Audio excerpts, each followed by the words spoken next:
I made a lot of people race on this super chain. Craze back outside and it's right here. This that super bass. I just woke up and I'm like, what I'm finna do today? Measurements, major flips, makes sense. Okay, let's go. Going up, I'm going long. I told the squad, meet at the base. Punt the bags, I punt the stock. It must be hard to keep the pace. 7 figures out the songs, that was the outcome of my pain. We're bringing $1 billion on chain. Some people gon' leave whenever there's tough times, but shout out to the real ones that stuck by. Dark days make you appreciate when there's sunshine. Reason I trust mine. Look, I got some moves to make. I gotta get it right now, I refuse to wait. Really don't do the fakes. I gotta keep my grass low just to view the snakes. If only you knew the stakes. Taking these risks to pursue was great. I got some moving base. Now I'm on chain and I'm using base. Using base. Now I'm on chain and I'm using base. I've been outside, I'ma choose my faith. Cooking the shit of a food on plates. And then when Rio be standing on business, there ain't no way we can lose this race. I had to manage the damage inflicted. Put on the grass, we don't use the brakes. Nah. So many chains I've been able to mint. So many ways now I'm taking my pick. Bullet the best while I'm still in the market. Wallets on wallets, I'm staking a bit. Face like I'm little B. Say what I say, now she feel to me. Make what I make, now they shielding me. Big dog, big drums, big bass. When she look around, she see bass. Trying to play keep up, but it's way too late.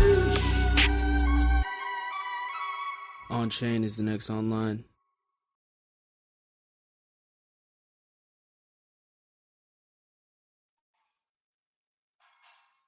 Hello, there I am. Hello, everybody.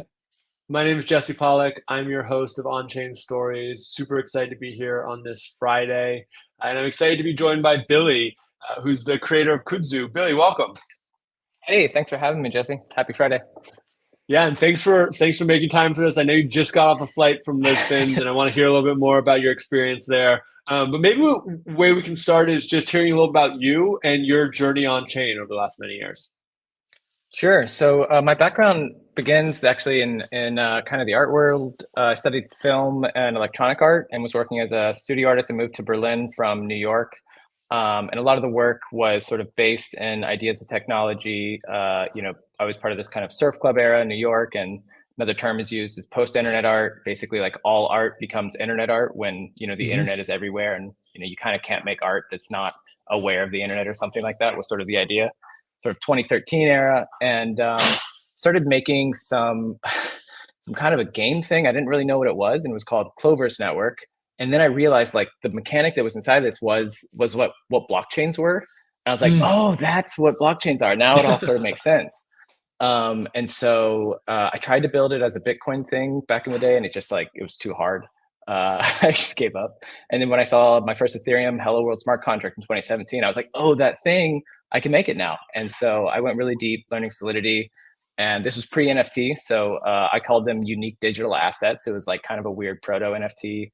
It had a bonding curve in it, which is like, an automatic market maker, sort of early stuff. So all of a sudden, this artwork that I was, making for these conceptual reasons had these crypto primitives that I realized were so exciting and sort of so powerful. And so it actually got nerd sniped and just started working on the tech instead of making art about it. And then started working with Gnosis on some of their like MEV resistance DEX designs early on. Some work with Aragon on sort of like DAOs that had bonding curves and markets attached to the currency. And then I started working with Cosmos and sort of went fully on the app chain thesis. I wanted to sort of get into how do you scale these blockchain applications? And I've come full circle back into sort of like the art mode and building creations on chain. Was working with, had kind of a gallery for the last few years called Folia.app. And we really specialize in like seen Folia, of course. handheld projects with, really intentional artists who try to really bring out what's possible on chain.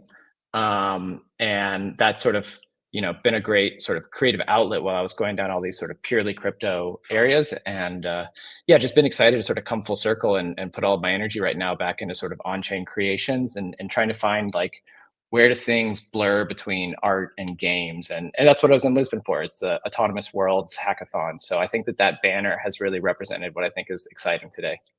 I love that. And you mentioned that, like kind of things that can only, like art that can only be done on chain. I'm curious as you think about like that that kind of idea of like this is only possible on chain. Like, what are the kind of like possibilities? What are you seeing this new technology platform enable?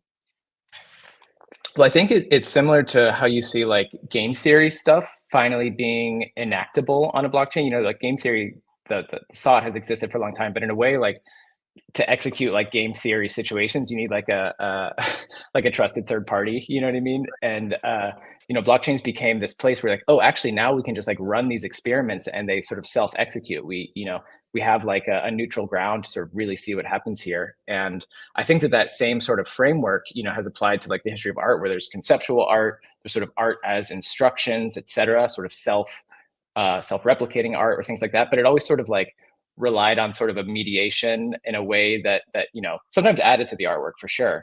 But the idea that you now have this like substrate that can sort of like execute an autonomous art world sort of thing, it just opens up a lot of creative and interesting avenues that kind of weren't possible until you had that system underlying it that was able to sort of carry out your intentions and continue operating past your sort of, maybe even past your life exists. So time is like a big one that comes into the things that are fun to play with.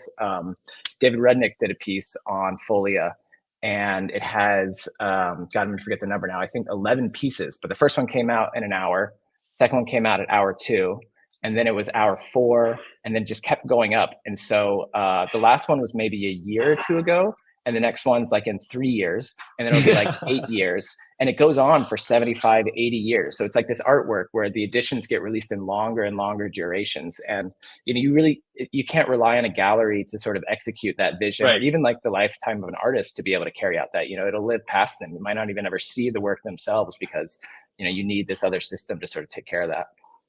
I love that. I mean, that example of that art piece of art by David, where it's literally spanning, you know, 80 years. It's just impossible. There was no other way to do that except for now we have this new technology platform that will also likely last that long and allows us to kind of create these new experiments, and it's really incredible. And I kind of feel the same way about Kudzu. Can you talk to us a little about like how did Kudzu originate? Like, where did the idea originally come from? And then I know you did this first on Ethereum a few years ago. Can you talk us through what that experience was like? Sure. So Kudzu was a collaborative project between the Folia folk, me and the other two co-founders, plus Sam Hart, who's been a big supporter of us for a long time. And you know, I think that we'd just been getting excited by the projects that we were helping launch. And like I said, we've always been really involved in those. And it's been, you know, kind of a joy to put on like the hat of the artist and be like, you know, if I was you as an artist and making work that I know you make and that I know I love, like, I think you would really like this about the blockchain and be able to do things. So I think we were just, you know, geeked out on making things and sort of spitballing ideas of what to do and just back and forth. You know, also, of course, it was like right at the beginning of COVID. So something about like viral actions were obviously in the air, and, you know, just like minimal things that you could change around the standard, you know, once, because I think people were starting to use a lot of the stuff, but often, you know, not understanding what was exactly happening underneath. Right. And, you know, even like ERC20 or standards in general, you like sort of assume they're all the same because they fulfill this interface, but like it's very difficult to really enforce that. So you can kind of mess around with the underlying wires and you get these really funny sort of results or unexpected results, you know, because the whole point of a standard is that you can rely on it doing this expected thing, but you can subvert that in very small ways to greater effects. And so I think that was really, you know, the vibe that was going on that we were excited about pushing. And the idea just kind of came from that. We're like, oh my God, we can make a viral NFT, you know, it'll never leave your wallet. You try as you might, you try to send it to somebody and you just infect them. And now they're in the same boat as you and they're trying to get rid of it. And it just keeps going and going and going. And we were like, oh no, we have to make this thing cute. Otherwise people are going to be so mad at us. I love that. I love that. And so that was the origination of Kudzu. For folks who are watching in who maybe haven't played out, can you just say, like, walk us through the mechanic so that people can really wrap their head around it? Sure. So it's I mean, it's a generative artwork. So in some ways it's familiar. You know, every time there's a new one, there's kind of like a seed, and it has a random array of colors that are sort of like themed in a way. But kudzu is an invasive species, I think, like especially in the American South, it just like keeps growing and keeps growing. This green leafy plant. And so that at the visual side, that's kind of what's going on. That's the language that's there. Yeah. But at the underlying tech, it's a pretty boilerplate NFT, except for with like one super fundamental change. And the transfer from function, which is usually used to send an NFT from one wallet to another.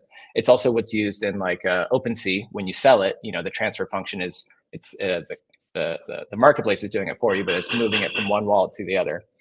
And there's a register where they keep track of like account addresses and like which ID is owned by which address, and that's what sort of happens when you execute the transfer from function.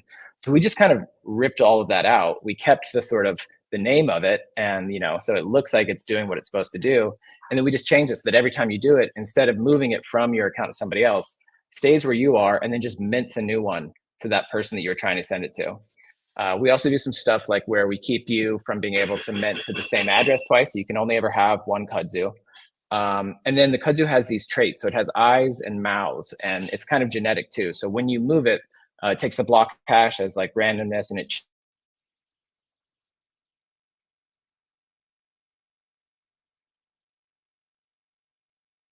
genetic descendant kind of thing. You can trace the traits in that way. And that's pretty much it.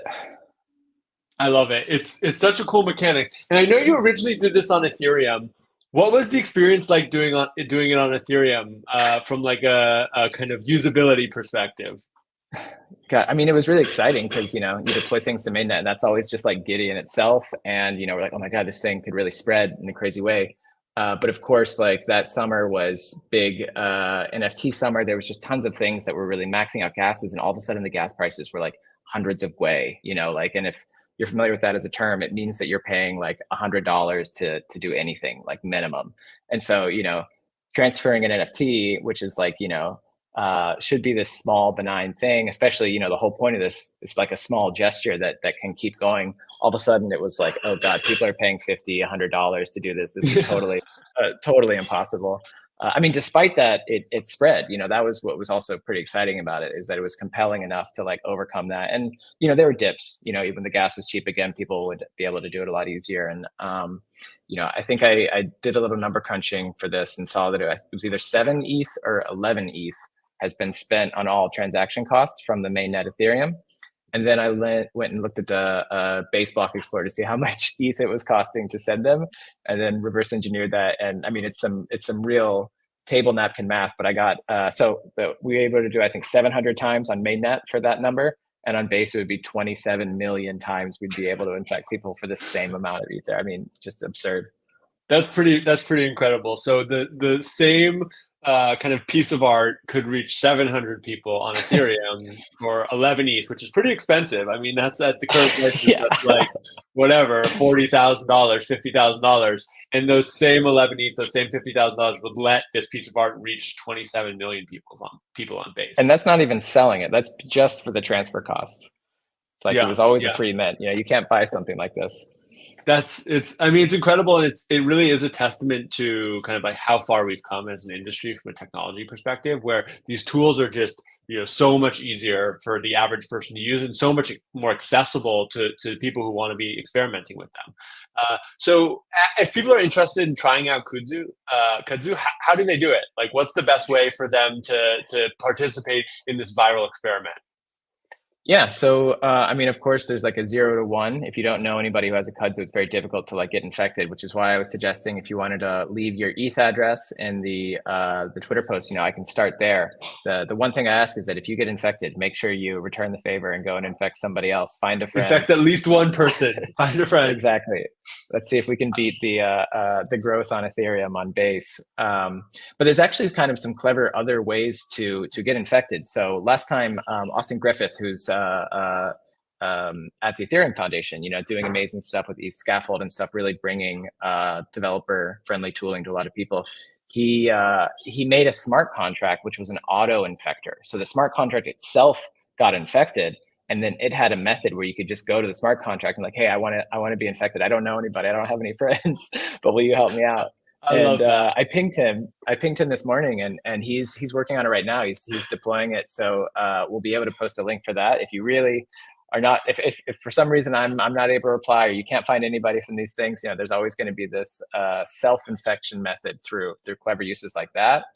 And I also, in my sort of tweet thread announcing this, challenged someone to make a Farcaster frame, because you could do a similar sort of mechanic with Farcaster frame. And I've only looked a little bit into what's sort of possible there. I know when you start getting into kind of like paymasters or the various like kinds of gasless ways of executing transactions, I'm not exactly sure where Farcaster keeps the key or how much access they give it to it. I assume that there's no sort of gas on it, or if it's just a...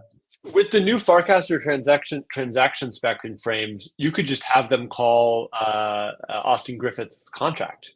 So all you have to do is just build a frame that returns that contract metadata, and then someone can call it, they'll pay the gas for it, it'll cost a cent, and they'll get infected. And so, I mean, I'm sure Austin maybe will build that because it's so easy to build on top of this. But well, if not, someone else should. Person.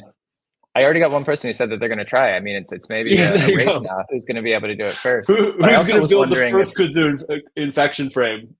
Exactly. The race is on. I'm also curious whether you'd be able to preserve, like, I assume the first one would be, like you said, just pinging Austin's, and then you're like, who infected you? Oh, it was the smart contract. But if there was some way to sort of either like continue deploying or stub in addresses in some way so that you could preserve who you like recast from as the person that infected you, or if there's like some sort of a proxy contract deploy when you're minting that like each one becomes like a new one, and you'd be able to sort of further that would be really cool too. But you know, that would be really, really cool. Yeah, if you like click the frame, it minted you your Kudu, and then it created you your own infect contract that you could then share, and then anyone who got infected by that had your trait. Exactly. I love that. Well, you know, this one of my favorite things about building on chain in the base ecosystem right now is we'll just say, hey, someone should build this, and then people will literally build it that day. And if you're listening in, watching this talk, and you're excited about what's happening with Kudu and this art, I would encourage you to go build. Awesome. So Billy, I have one last question for you, which is, you know, obviously a lot's changed in the last 4 years or 3 years since you launched this on Ethereum. How do you think the world's going to evolve in the next few years? How do you think kind of this new platform of Onchain is going to kind of impact artists, creators around the world? I think that, I mean, so I was working in the Cosmos space for a while, so I'm not like shy for app chains. And, you know, I think base chain is a great example of like, actually, you know, we can deploy more chains. Like we don't have to be sort of restricted by exactly what's here right now. And I'm really excited about sort of the developments I've seen that get people more empowered to deploy new experimental chains. You know, I think that there's so much benefit in having a synchronous environment like Base or mainnet ETH where all the contracts are still there.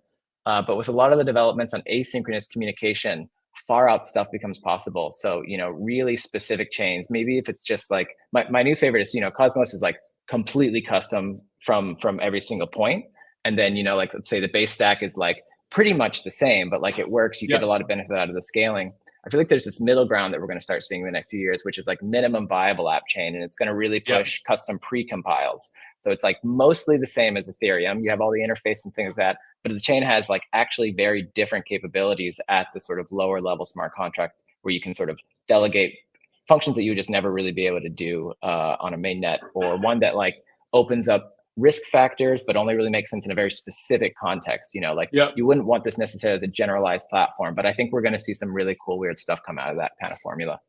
Yeah, I absolutely love it. And I think we are really just kind of entering the next experimentation era where people are going to build all of these kind of new expansive platforms that let us create the next wave of creativity on chain. So thanks so much for joining us. If you're watching in, stay tuned on Farcaster Twitter for the Kudu Infector. You can go right now to Billy's Twitter page and get infected there. He'll drop your address and he'll infect you and spread the Kudu virus on base. Thanks, everyone. Have a great week. Thanks, everyone.